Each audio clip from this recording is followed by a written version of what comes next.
Good morning, 11th students. Lesson number 6, Thermodynamics. Earlier I taught you in 3 parts. Today in part 4, I am teaching you.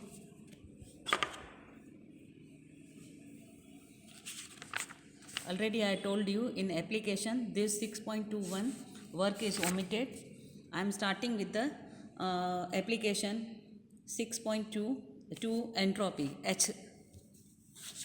Okay, enthalpy a useful new state function. So now what is this useful new state function?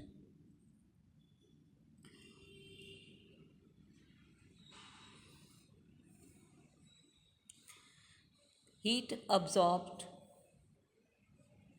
at constant volume. Heat absorbed at constant volume equal to change in the internal energy, that is delta U is equal to QV. Okay, now but most of the chemical reactions are carried out not at constant volume but in the flask or test tubes under constant atmospheric pressure. Okay, so we may write equation.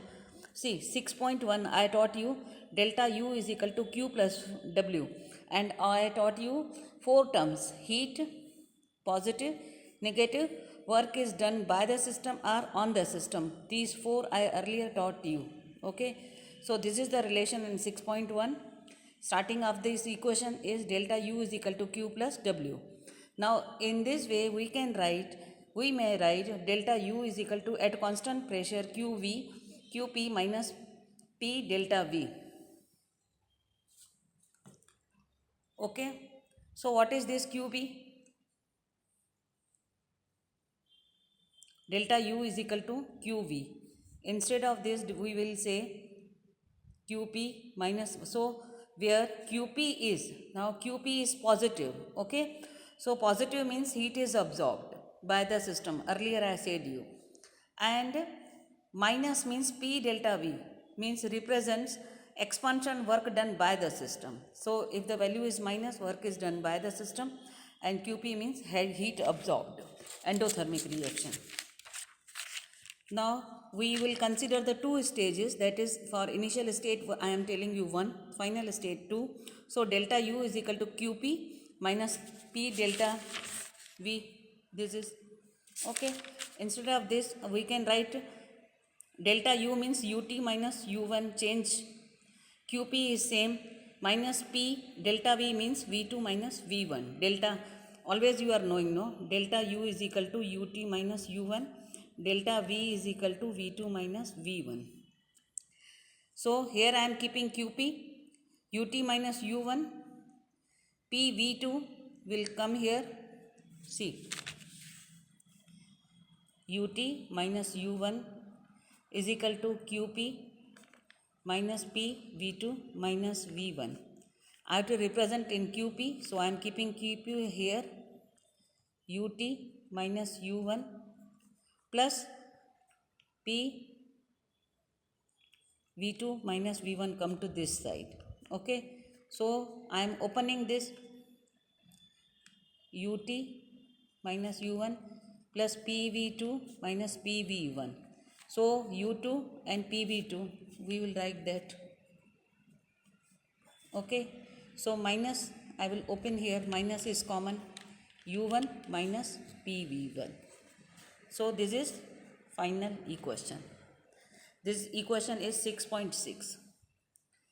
Now we define another thermodynamically function, the enthalpy H. Okay, H is equal to U plus PV, 6.7. So equation 6.6 become, I taught you 6.6, this equation which I derived here. Okay, so we can write QP is equal to H2 minus H1 is equal to delta H. See, H is equal to U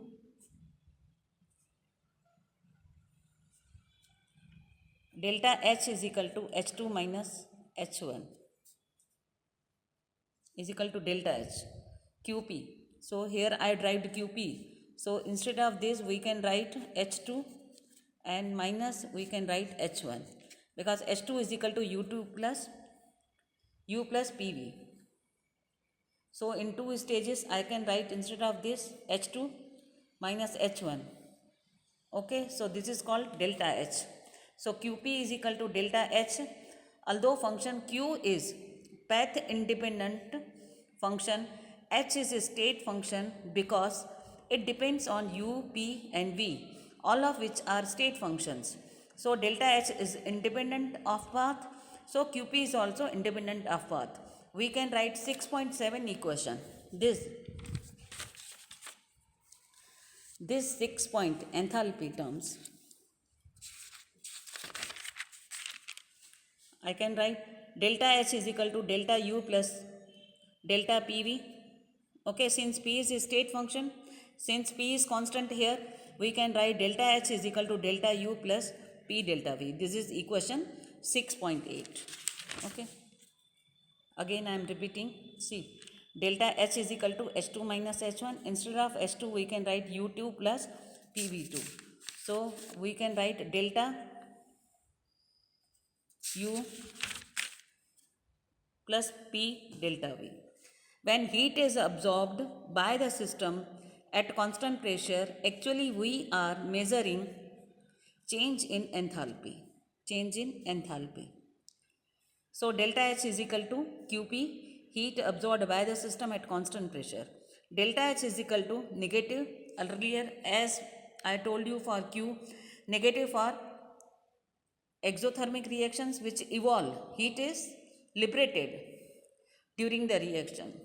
Delta H is positive for the endothermic reaction which absorb heat from the surroundings, means we are supplying. Here it is coming, here we are supplying. So negative and positive, earlier I taught you, like that delta H. Now at constant volume, delta V is equal to 0, so QU is equal to QV, delta H is equal to delta U is equal to QV. Now for another, already in earlier lesson I taught you gas constant equation, that is PV is equal to nRT. So P delta V, change in the volume, P delta V is equal to delta N for the gas constant nRT. This equation is 6.9, delta change. Now instead of P delta V we can write delta H is equal to, in delta nRT, by putting this value P delta V is equal to, in this equation we can write delta H is equal to delta U plus delta nRT. This equation is 6.10. Now our next topic is, then there is a problem 6.5. If water vapor is assumed to be perfect gas, molar enthalpy change for vaporization of 1 mole of water at 1 bar and 100 degrees Celsius is 41 kilojoule per mole. Calculate the internal energy when 1 mole of water is vaporized at 1 bar pressure. So the given condition, the change of H2O liquid to gas is given. Delta H is equal to, we will apply this equation and the value as given we will put this. Our next topic is extensive and intensive property. Now what is extensive and intensive property? In thermodynamics, a distinction is made between extensive and intensive properties. Now what is extensive? An extensive property means whose values depend on the quantity or size of the matter present in the system. If I am taking 2 gram, if I am taking 2 ml, if I am taking 100 ml. So mass means less mass, less weight, volume, internal energy, enthalpy, heat capacity are extensive property. Now what is intensive property? Means which do not depend on the quantity or size of the matter property. Example, temperature, density, pressure, etc. Okay. Now I will explain you more with these examples. A molar property, Xm, is the value of an extensive property where X of the system for 1 mole of the substance. If N is the amount of matter, Xm is equal to X upon N, where it is independent of amount of matter. Let us understand distinction between the two.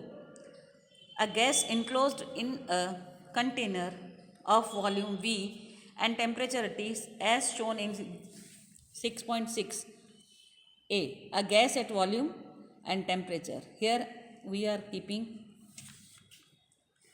Now let us make a partition such that volume is halved of each part. See, okay, so volume half, temperature.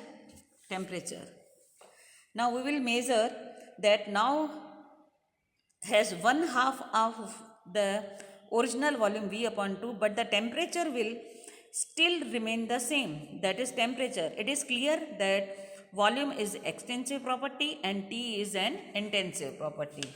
Okay students, so today I taught you in my lecture enthalpy HA, a useful new state function, and extensive and intensive property. Now afterwards heat capacity is omitted. The relation between Cp and Cv is omitted. 6.3 measurement of N, delta U and delta H calorimeter is omitted. 6.3 all. We will start from 6.4 enthalpy change in our next lecture. Okay students.